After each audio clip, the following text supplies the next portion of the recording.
Hello, Java Challenger. I'm happy that I have here today Ken Vogel. Hello, Ken. How are you? I'm doing quite well, thank you. Very good. Ken Vogel, he was a chairperson of the Darson College Computer Science Technology Program for 25 years, and he's been teaching Java and other technologies for 31 years. He's also a member of the JCP Java Community Process. He created the book Transitioning to Java, and he also created the J Champions Conference. So I'm very happy to have you here, Ken, and he's also a Java champion. So obviously, we're going to be talking about Java and about his career and about your career, also Java Challenger. So the actions you can take to get the best jobs, what you have to study. We're going to be talking about the future of Java. So lots of cool things here. Let's go for our first question then, Ken. What does Java mean to you? Boy, talk about an open-ended question. I guess the first thing I'll say is it's been a very rewarding career for me. I began programming in the 1980s. I started with BASIC on an Apple II, then I moved to Pascal, then C, then C++. And in all of those languages, I always felt limited in what I could do. There were no standards. I could do text, that was fine. But if I wanted to do graphics or web, there was, I had to pick from a range of libraries, unsure of how good they were, how commonly they were used. And then, as they say, I stumbled across Java. Probably came across it in 1998, 1999. And I suddenly found a language that, aside from the usual basic stuff, it's got loops and all that things, but it also had this amazing set of standard libraries, whether it was for GUIs or for network or for database, libraries that didn't exist as standards in any of the other languages I either used or taught. And so that's what Java meant to me. I now had a tool set that would cover the range of tasks that a developer would need and would actually be a lot of fun to teach. Amazing. So what features from Java were you teaching to the students? What is your favorite? I don't know if there is such a thing like a favorite feature, but Well, I was teaching in the final year of the program at Dawson College. So I would lead the two project courses. In the fall semester, the project course was a desktop application the students developed individually. They were given a specification document that described everything that was required. And it was usually a variant of Outlook. In other words, an email application for managing, sending, and receiving emails. Students had to use databases to store information. And they did that on an individual basis. We used to do it in Swing. And then when I discovered JavaFX, goodbye Swing, and we moved to JavaFX. In the winter semester, this is where, as the students were about to graduate, it was important to create a more professional environment. So here the students worked in teams of 4 or 5 students. Again, they had a specification document. It was about 20 pages, and they were building an e-commerce web system. I'd alternate. One year it would be music, the other year it would be books. They couldn't use any external libraries, as in, somebody has a library that does this for them. They had to use what was available in Java. And as it was web-based, we used Java.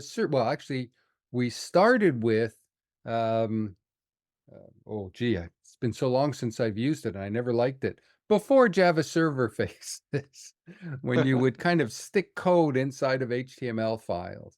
Java Java Server Servlet, Pages. No, Server Pages. GSP. JSPs, along with servlets in the back end.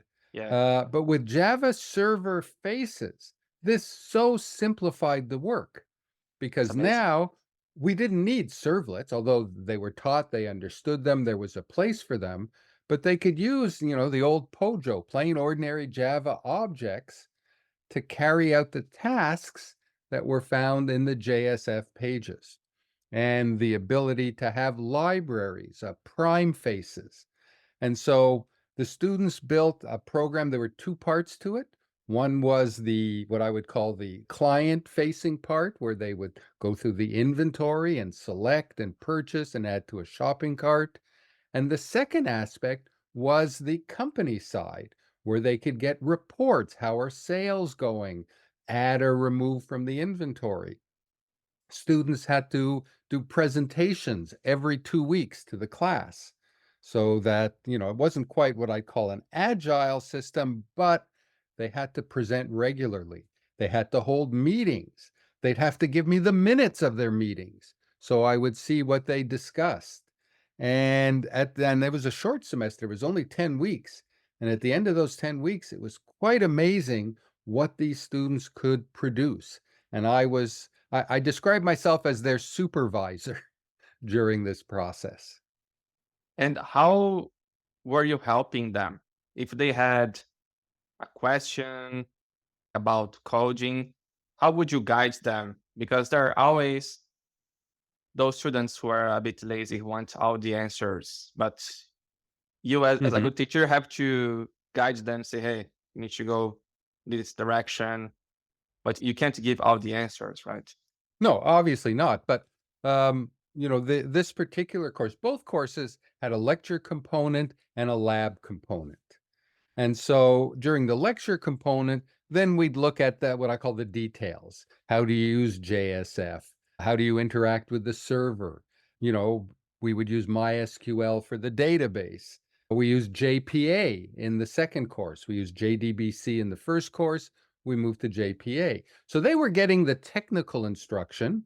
We were meeting 4.5 hours a week in lecture and 6.5 hours a week in lab, plus, of course, all the time outside of class where they would, continue to work on it. I always had an open door policy. I was a teacher who was there from, 9 to 5. Uh, Nice thing about being a chairperson was I got my own office.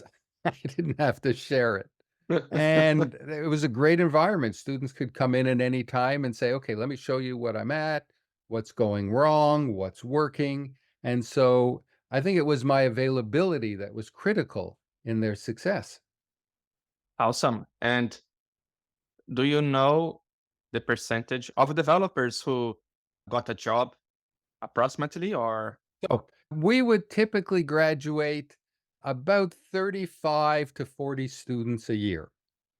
And nice? what's interesting is, and it might sound strange to say this, but we would start with 120. And the fact is, regardless of what people will say, you can learn anything. No, you can't. After the first semester, we would lose about a third of the students who would realize that this wasn't for them. So by the time we got to the third year, we had the real hardcore people. Of those, about half chose to go on to university. And that was because their plans for themselves involved one of two directions.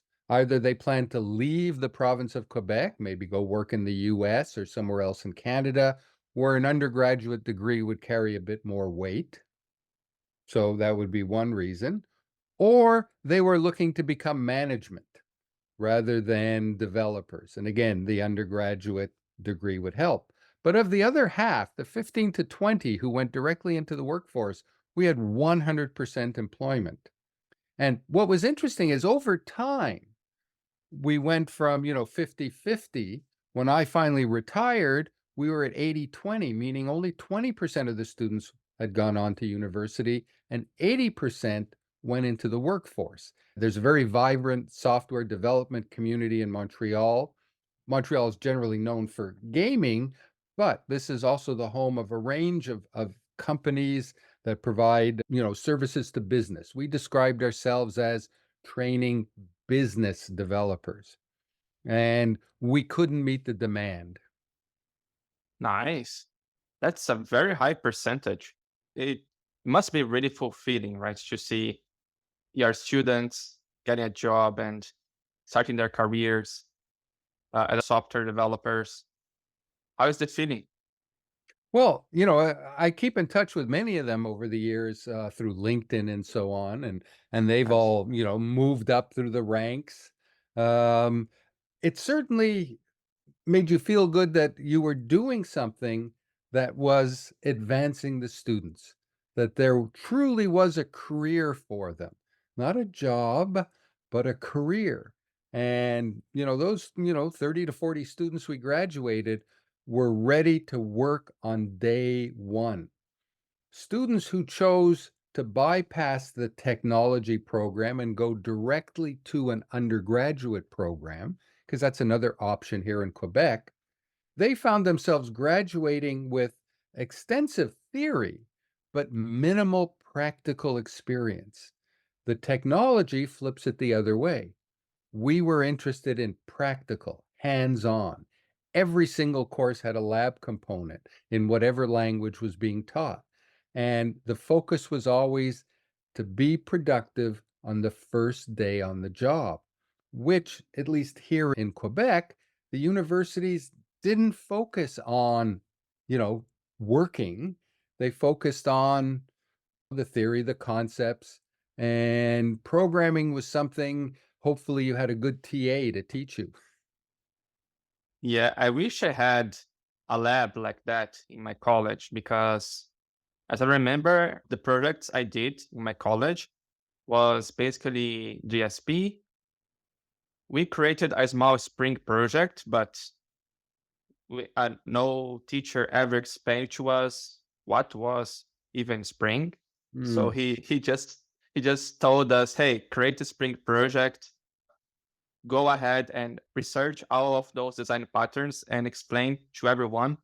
So basically, he just told us, "Hey, do the work. I won't teach you. I won't do the work for you. Like, you teach yourselves." We had very good classes for the fundamentals, like to solve algorithms, right. to create Swing applications with Java, and to create JCP applications, very simple ones, very simple applications. But we were never taught how to build, for example, a Java EE project with JSF, JPA, or Spring Framework, or whatever the framework. So I think that's amazing to be prepared to work on day one, because like in my situation, in my reality, I had to study myself. I had to prepare for the market myself and do courses outside of the college to learn more about Java EE, Hmm. to learn more about Java. Otherwise, for sure, I wouldn't get a job as a Java developer in the beginning. So I wish I had a lab like that. I think that's amazing. And I don't know if the college, if in the courses they are doing that, they are teaching the technologies that are being used in the market. Or, Absolutely not. yeah, About a year ago, I went with the chairperson of the JCP, Heather Van Cura, and we visited the chairperson of the computer science program at Concordia University, where he proudly declared that they were still using Java 1.8 and they had no interest in advancing it because that's the only Java that was worth it. And then when I asked him a silly question like, what about unit testing? In my last two courses, my students knew that I would not look at their source code unless it was tested and they passed the tests. Wasn't quite test-driven development, but they had to have tests before I would evaluate their code. And at this university, unit testing was a graduate level concept taught in one course, in one option in their master's program, that they saw no value to unit testing at the undergraduate level. I suspect this is happening in a lot of places. for sure. Probably happened in my course as well because there wasn't such a subject in the college course I did. Maybe they explained tests in a very high level, but like not in details, like explaining what are mocks, or why do you do unit testing, or like the details of unit testing, like only the high level concept, but never the practice. And it's so important. This is what I tell many Java developers because I know many Java developers struggle nowadays a lot because they watch lots of videos on the internet and they Right. go through the tutorial hell. Because if you see on YouTube, there are courses for everything, absolutely everything. You can find any technology, and then you start watching so many tutorials, so many talks, everything, and then they don't practice. Then it's useless, right? It's just wasted time. So how do you do to navigate nowadays with so many technologies? It's so difficult to choose, right? To watch the right videos, to do the right courses, and to create a project where you can learn the right technology. So, what do you do nowadays to create your projects and to learn the things that are interested to you for Well, you? of course, I'm no longer teaching, so I no longer have to worry about, my students and what they do. But I'm someone personally who have always learned from working with code. So that when I got my first Apple II computer, I became obsessed with it. And I think I typed in every basic program I could find in any magazine to see how it worked, to poke at it, to change it, to alter it. And I continue that way. Just what is it? Last week, I was interested in the foreign memory and function capability of Java, the latest version. The idea is to simplify interacting with other languages. And so I see all these websites with a lot of text, but I'm going, no, I don't want to read that. Give me a simple program that I can now poke. I can hit the dot in my IDE and see what other choices I have and see how it works. Once I see how it works, now the reading makes a bit more sense to me. And that's the approach I've taken. So in my courses, every class involved code.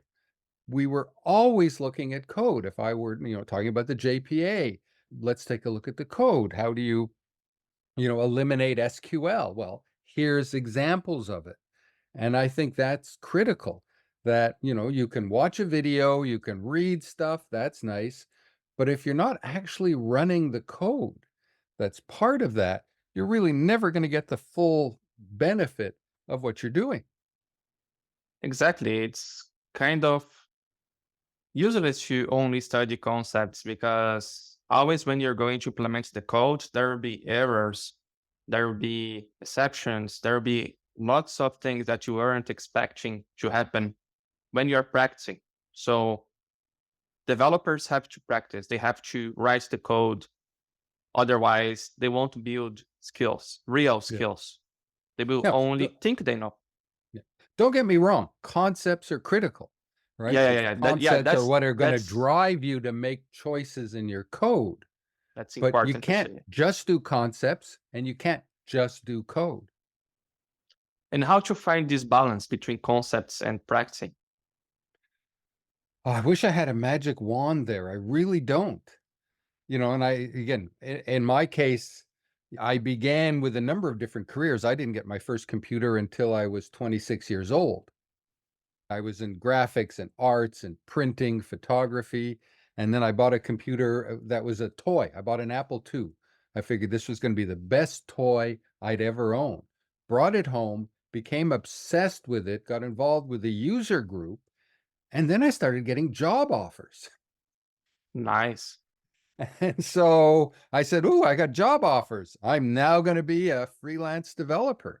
And I did that for almost 10 years, teaching some night courses, help pay the bills. And then one day the college said, "There's a full-time opening." And so I said, "Ooh, I have a young family." As I always like to say, the joke is, what are the three reasons for being a teacher? June, July, and August. Can explain to the And audience yeah. to why? Oh, because you don't teach in June, July, and August. You have the summers off. It was really cool. So, and that's when I said, "Okay, I'll be a, a full-time instructor," and like I said, I did that for 31 years at Dawson College.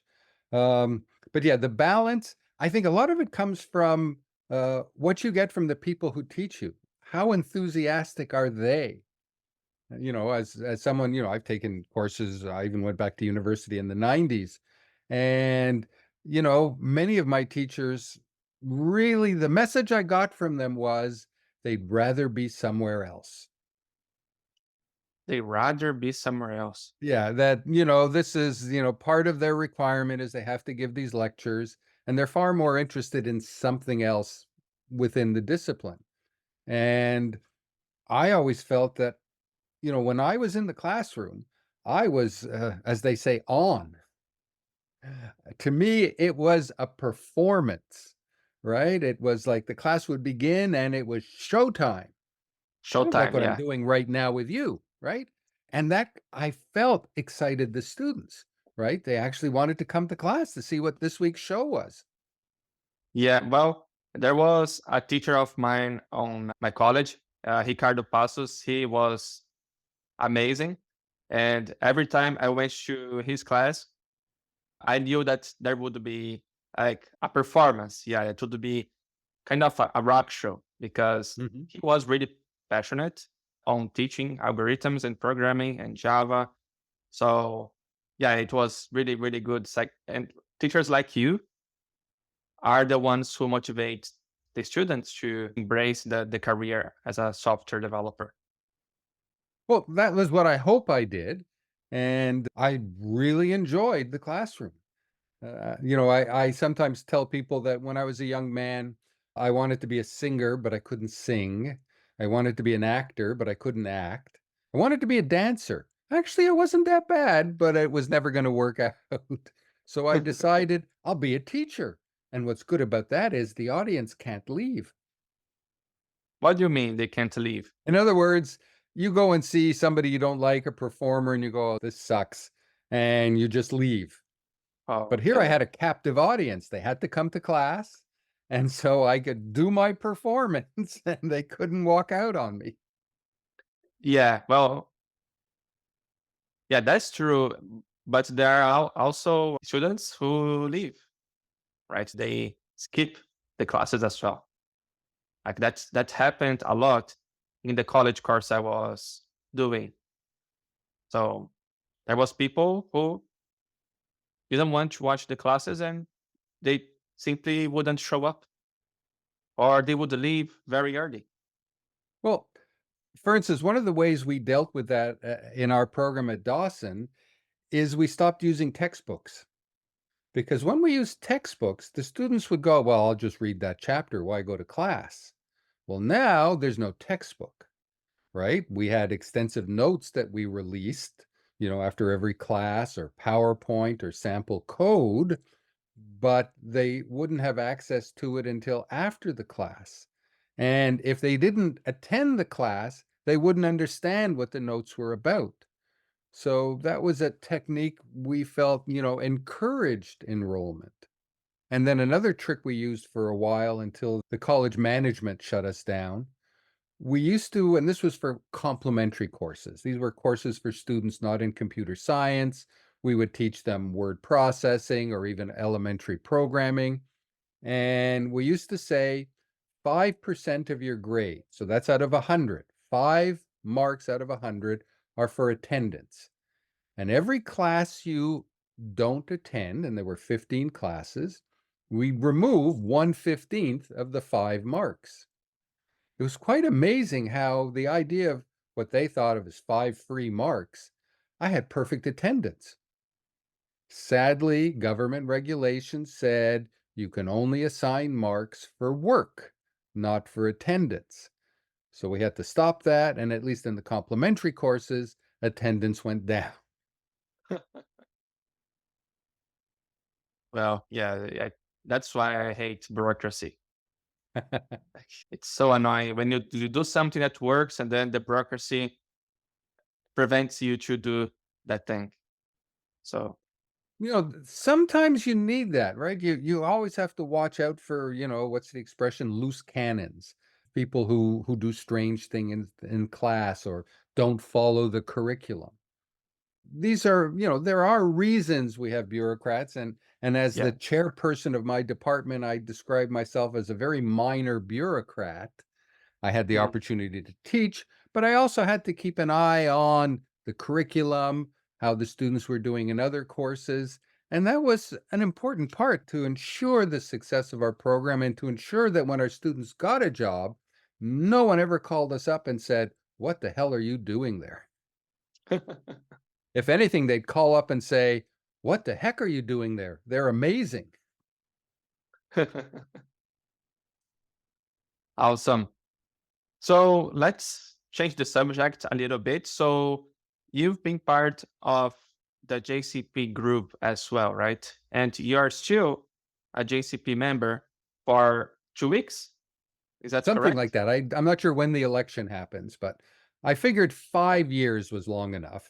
5 years, yeah. And how was the experience of being a JCP member for 5 years?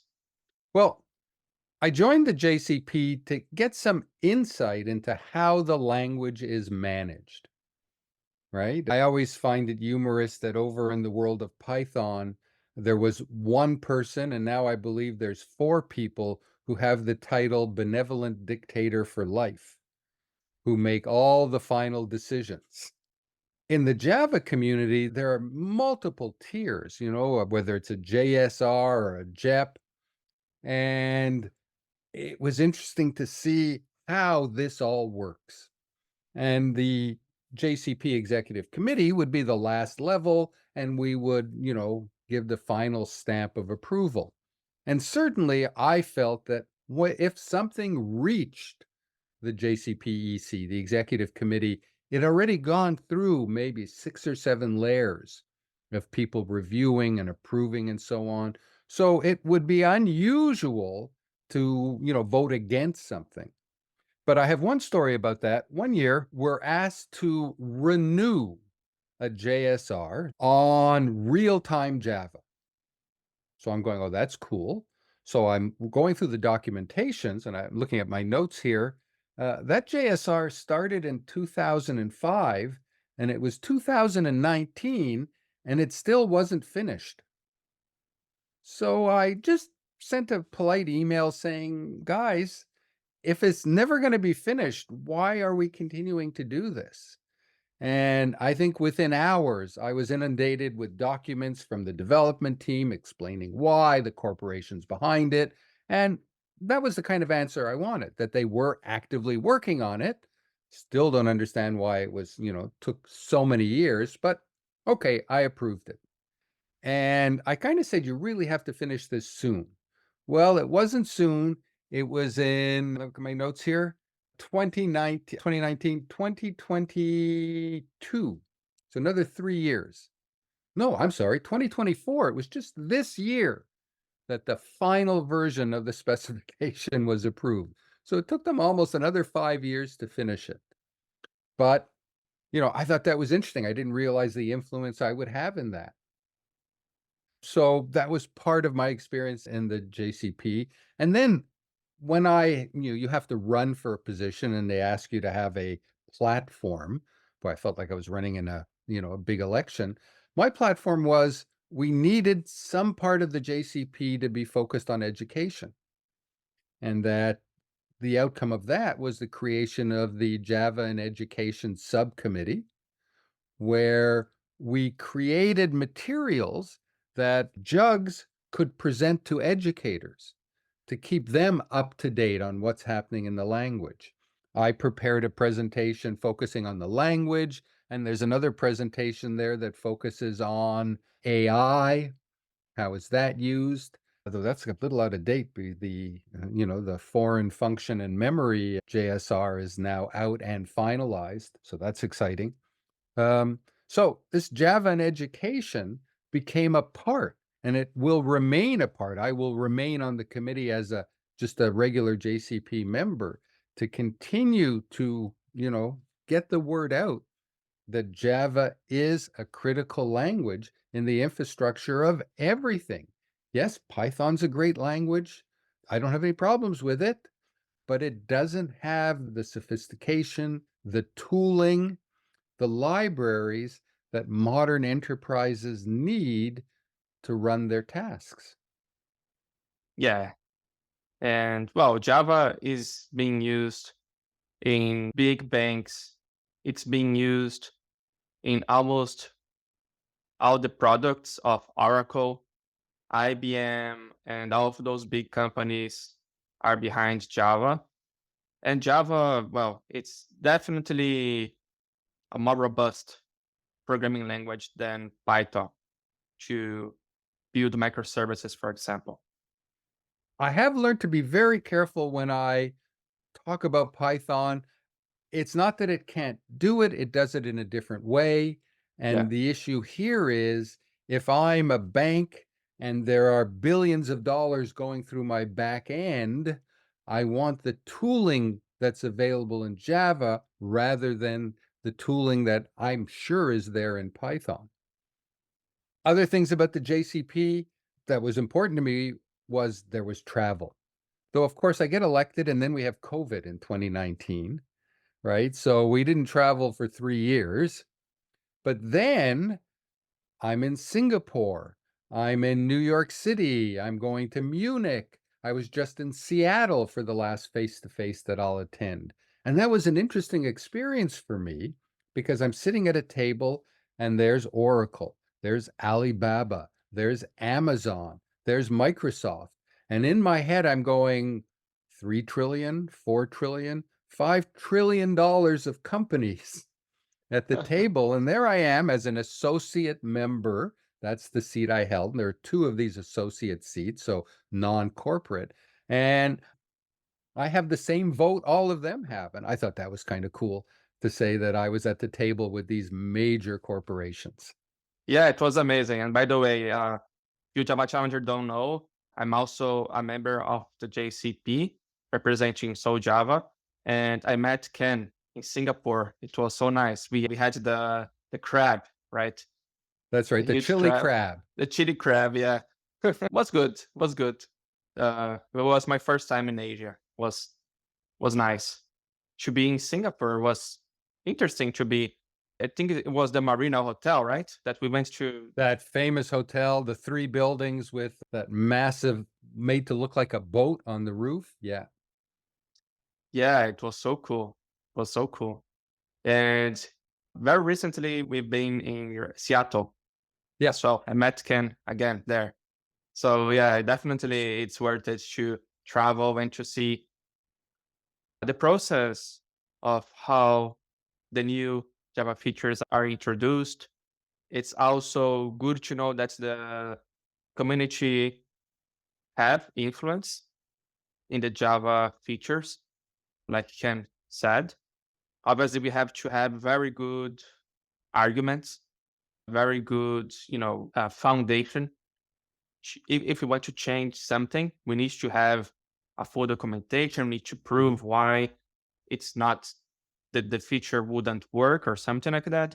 So we need to really like if you want to change anything that has been decided, you have to have a really, really good um, research to be based on. And obviously, well, if you want to suggest new features, we can also do that. So have you ever suggested something to the language, Ken?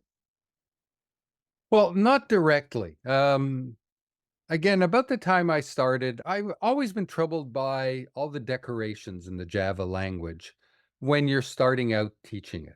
So it's like, you do hello world, though I have to admit I hated hello world, right? Nobody ever got a job writing hello world.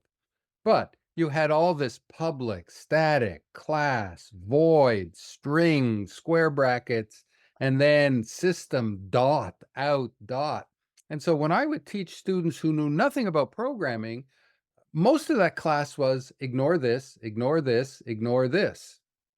Yeah. And, I just not so much contributed, but I publicly stated there's got to be a way to reduce these decorations. And I have to admit, at the time, the answer was quite clear, and that was no, the end. And Then in the last 2 years, we've seen from the Java developers and architects at Oracle this concept of paving the on-ramp, where suddenly you have classless Java. You forget access control. You don't need that. You now have just print line, just print. Heck, you have a read line that includes the prompt. I remember doing a head-to-head between Java and Python as part of the Java and education. And the first version, the Python was always smaller, fewer lines of code.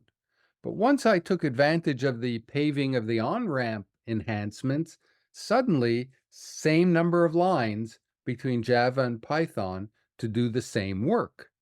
And so Nice. did I have any influence? Probably not. Must have been something they'd been thinking about for a while. So I will take zero credit, but I am excited to see these changes, and hopefully we'll see more that makes it easier for people to start with Java. So the Java architects started this project before you told them the idea. That I don't know, because I'd have to go back through Twitter and say when I complained and when one of the architects or developers replied no. But that's Oh, okay. I'm sure when they came up with the idea, no one remembered that tweet or anything else, right? Internally, they recognized that they had to do something to make it easier for people to start with Java. This paving the on-ramp, you're not going to build a payroll system using this approach. But if you're teaching people the basics of programming language, of implementing algorithms, that's where this new approach of paving the on-ramp is significant. yeah, I think this feature is amazing, particularly to make new developers adopt the Java programming language so that they don't think Java is a monster. Because really, there are lots of concepts there. Like there is the static, there is the concept of function, there is the concept of arrays, there is the concept of threads, there is the concept of class instantiation. There is a lot, like in one, Mhm. only this public static void main string args, there is so many concepts that if a beginner sees that for the first time, it's like, oh my God, it's impossible to learn Java. But that's not the truth, right? Because once you learn the concepts and things make sense, then you notice that it's not that difficult. Mhm. And Exactly. it really imagine like when you're a teacher, it really sucks to every time say, hey, ignore all of those things and just Yeah. write your algorithm. And it's amazing that we don't need to write anymore system.out.println and to read a variable, like to instantiate a whole new scanner class, and then you have to do next int and you have to Yeah. treat the types. This is so difficult for beginners.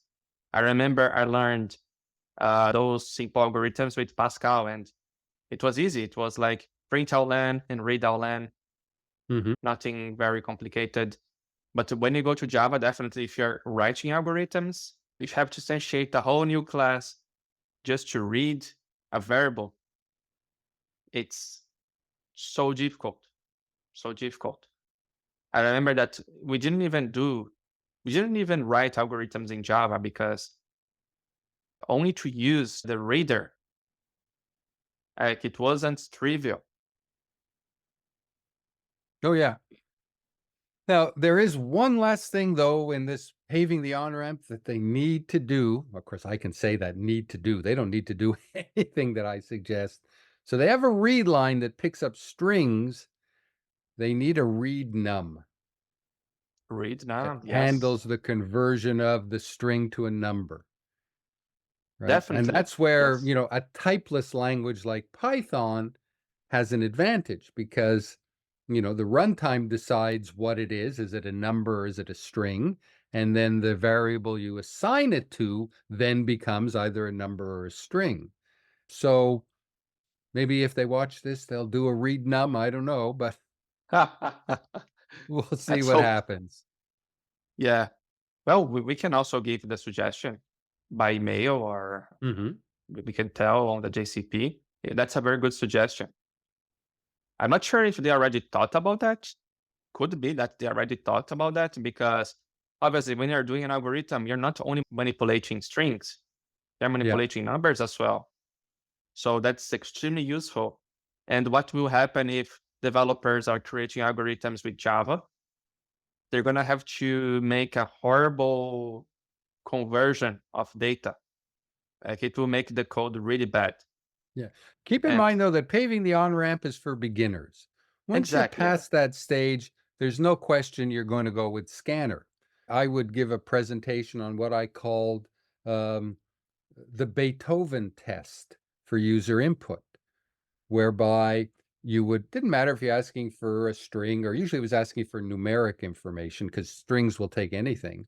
And the students would have to demonstrate in their program that if they hummed Beethoven's Fifth Symphony, fifth or ninth, I'm never quite sure, the da da da da, and just randomly hit keys on the keyboard, the program wouldn't crash.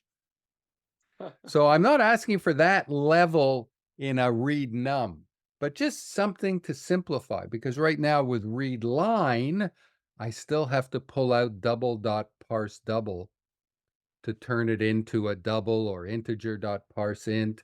And I'd really prefer if, for a beginner, we don't deal with the, oh, we got to convert the string to a number. Let the language do that at the beginning. It's not going to pass the Beethoven test, but I think it makes the start a little easier. Yeah, and it will also involve other concepts such as auto-boxing, wrappers, Hmm. which is they are not trivial for a No, beginner. not at all. So how do you see Java in the future? Well, that's a tricky question because Java remains the preeminent language at the back end of much of the world. I know all the major banks in Canada are using Java in the back end. The problem is people learning programming, they're more interested in these things, right? And tablets. Very little interest in desktop programming, right? Because really, you just need a web browser and you can go to some site that'll do what you want. Now, what people neglect or forget is when they go to that site, there's a good chance it's Java that's managing and developing the results and then feeding it back through to whatever JavaScript framework there is. I lament the fact that Steve Jobs blocked Java from the iPhone, right? I understand why, but it was still annoying. And the why, of course, was power management. He was concerned that Java would suck too much power with the JVM, and this would reduce the battery life. And that's why effectively you program in Swift on an iPhone and that's it. That interest, when I started, while desktop applications were cool, it's not there. The future is going to be in the back end, and we have to find a way. And I don't know if this is the wrong way to describe it, is we have to make the back end sexy again, Yeah. right? Because right now it's not. It's boring as hell. What's the reason you think it's boring? Because the feedback you get from it is now dependent on whatever technology you're using to render the results or to deal with the input, right? So, using something like React JS or one of those frameworks, that's where the sexiness is because it's design and everything else. And the back end, okay, store the data in the database, validate it, perform a calculation, return a result. That doesn't sound exciting to, people entering the profession. They're interested in, ooh, it's got to look fancy and things have got to move. So I don't know how we can, you know, get across the fact that you're going to get a higher paid job doing the back end than you are doing the front end. But somewhere we've got to get the message out and ensure that in any computer science program, right, do whatever you want for the front end, but make sure the back end is Java. Yes. Uh, But that's just me. They'll probably hang me in effigy somewhere for statements like that. yeah, but that's a good question, right? How can we make the backend more exciting? Maybe tests. We can create some tests, integration tests, end-to-end tests, like watching the whole software cycle happening, like deployment, seeing the server running in the cloud within containers. I don't know, watching the logs, Well, you uh, mentioned the cloud. This the is like cloud. the new home for Java, Yeah, right? It's ideally suited to the cloud. yeah, very interesting to know your input about the backend and the future of Java. But you also created the J Champions Conference. So, how did you have the idea, and what was your motivation to create the Java Champions Conference? So, in my last 5 years of teaching at Dawson College, I ran an on-site conference. We called it DOSCon. It was open to the entire development community in Montreal. I remember the first year we had 50 people attend the one-day event, and in the 5th year was online. In the 4th year, we had over 500 people come, and I would get people who would, come in from around the world, some of them even living in my house with me in the spare bedroom to keep their expenses down. So I had a sense of conference, what people wanted. Then the pandemic hit, and DOSCON had to go online. So I investigated and came up with the technology I would use. And at around this time, I get a call from a company whose name it's not important to mention, so they don't sue me, who said to me, "We'd love you to speak at our online conference, blah, blah, blah. Give us a proposal. You're in." I went, "Ooh, that's cool." So, of course, I go and look up the company. Nothing wrong there. Then I look up the conference and discover that they're charging people $500 to listen to an online conference. So I get back to them and I said, "How much am I getting?" Yeah, And the response to that was, "Nothing. You're doing this for, you're improving your brand. You're, making yourself more visible to the community." And I said, "That sounds nice, but you're making money than I want to make it." So I said, "Gee, why don't I create a conference that's free to watch, nobody gets paid, and is cheap to run?" Right? I found that, my expense for this conference, and this is its 5th year, is about $100 a year. We buy 2 licenses for software we use for the conference. And then I was a Java champion. I figured here was a ready-made group of people who would be really excited to do a presentation. And that's how the J Champions conference has was started. It's all archived on YouTube. You can see all the sessions from the first 4 years.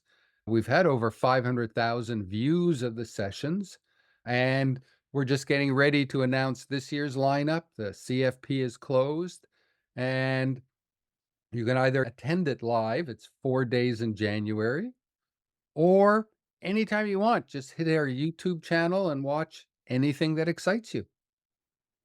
amazing. Congratulations on creating this conference. I know it's a lot of work, and it's amazing how you did it with such a small budget and with the community, Yeah, right? With the exactly. It community. is a community event. Yeah, I think that's amazing. And that's a good answer to that company Mhm. who called you to speak there. And, you know, uh, I think it's fair, their thought process on that, because like they are charging people, but why they're not paying the speakers? Yeah, exactly. Makes sense. And what is the most important concept every Java developer should learn, in your opinion? Well, I made a list before we talked, and I actually have 4 items on here that I think every developer should have skills at.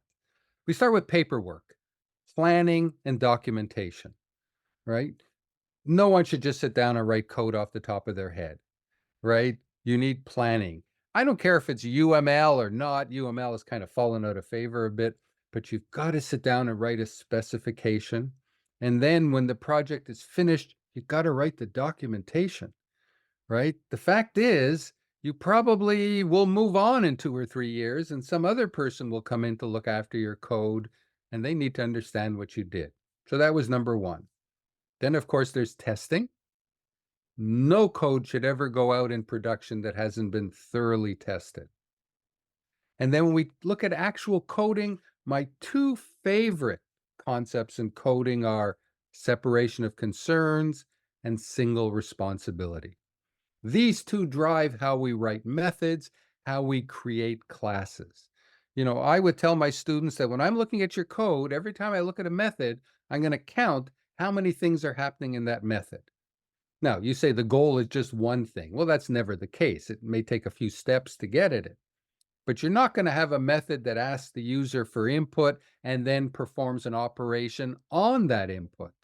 That should be two different items. And then single responsibility deals with, both of them deal with a class, right? This is a class for input, a class for output, a class for user interface, database access. These are critical. There's lots of,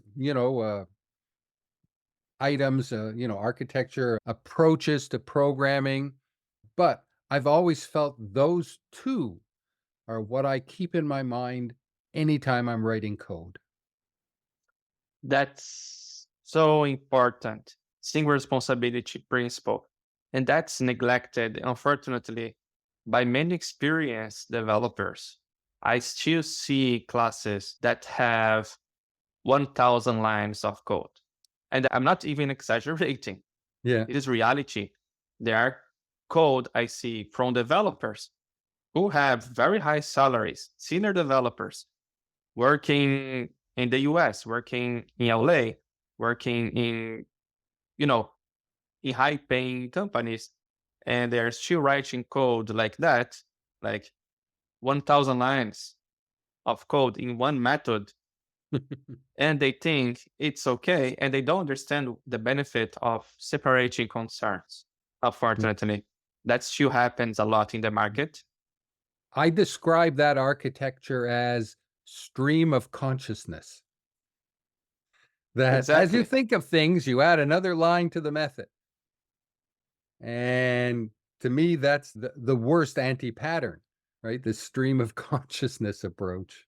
Yeah, there is even a name for this method. It's the extreme go horse methodology. There are even some steps to take when you're using the extreme go horse methodology. So basically, the first idea you have is the best one. You don't need to think Oh, about gee. anything else. You just go for the first Oh, solution no, no. and you start writing the code. And if it works, it's good enough to put in production. Yeah, no, really, really scary. To test the code is for the weak Yeah. programmer. We So once had yeah. an internship company that forbid their employees from writing comments in the code. They felt it was a sign of weakness. Oh my God, that's really Yeah. dangerous. Because like you have to comment your API at least. You don't need to comment your whole code because most of the time the code will speak by itself, but like to not comment at all, that's dangerous. Mhm. And I suspect there are many companies still following that model. Yeah. What I've seen a lot in my career is lots of useless comments. Yeah. Like because of Sonar, developers had to comment getters and setters and say that, oh, the get will get Uh, the data, the setter will set the data. That's Add totally two useless. numbers together. Yeah. Yeah, right. There are methods that we don't need to comment. Can you share some books that are great for Java developers? Well, of course, there's my book, but rather than Yes. doing it, I'm going to back up here and get a book off my bookshelf. I have to admit, I was given this book to review. It's called Java Coding Problems. The author's name is Engel Leonard. And what's neat about this book is it is a lot of different problems, but it's not just the problems, it's also solutions. You want to, play with files. You can find the section on files, and there are problems you can solve. And then you can compare your work to what the author of this book has done. And this is a second edition, so we know it's quite successful. Of course, there's my book, Nice. but this book came about because I really wanted to write a beginner's book. And so I approached publisher number one, and they said, we have too many of those. So then I approached publisher number two, and they went, we have too many of those. And then I went to publisher number three, and they went, we have too many of those, but can you offer us something else? Interesting, the first two publishers didn't. So I came up with the idea of a intro book for people who already program in any other language. Maybe you're a C# developer, maybe you're a Python developer, and in the course of your work, you find yourself needing to acquire Java skills quickly. And that's where this book came out, or that was who this book was for. So that there's no chapter on what a variable is. Of course, you know what a variable is. You know what a for loop is. But let's take a look at how all this happens in Java. Chapters on Maven. So that was the focus of this book. And well, I'm never going to be rich from it, but I'm sure the 6 or 7 people who bought a copy enjoyed Come on, you're exaggerating. Awesome. So can you show again the book so developers can see it? Very good. Yeah, that's the transition into Java book. So this book is good for you, Java Challenger. If you are a beginner Java developer, you don't need to be exactly working with other programming language. And if you work with other programming language, but you are interested in transitioning to Java, that's an excellent book. Ken is an excellent teacher, and he has didactic. He's been doing that for 31 years. So he's a Java champion. He created the Java Champions Conference. He's a member of the JCP. So it's an excellent book. I will leave the link of Ken's book. But the other one, we want to see your book. So yeah, I will put the link of Ken's book here so that you can get his book and you can learn Java, the fundamentals in an easy way, because definitely Ken will explain Java with didactic, with in a way that you can easily absorb the concepts. Thank you. So thank you so much, Ken, for being here. It's an honor to receive you here. And I'm pretty sure that you, Java Challenger, learned a lot from this conversation. And that's pretty much it. Thank you so much. I highly appreciate your time. And I'll see you maybe the next time. Let's see. Somewhere, some conference somewhere. If they'll pay me to come, I will go and speak. I was in Oslo a few weeks ago speaking, so I'm still out on the circuit if I can make it work. Yeah, well, hopefully, let's see how it goes this year. If I go to a conference, hopefully we meet each other again. Thank you so much, Ken. Great. Thank you. It's been a pleasure. It's been a pleasure. Cheers. Bye bye.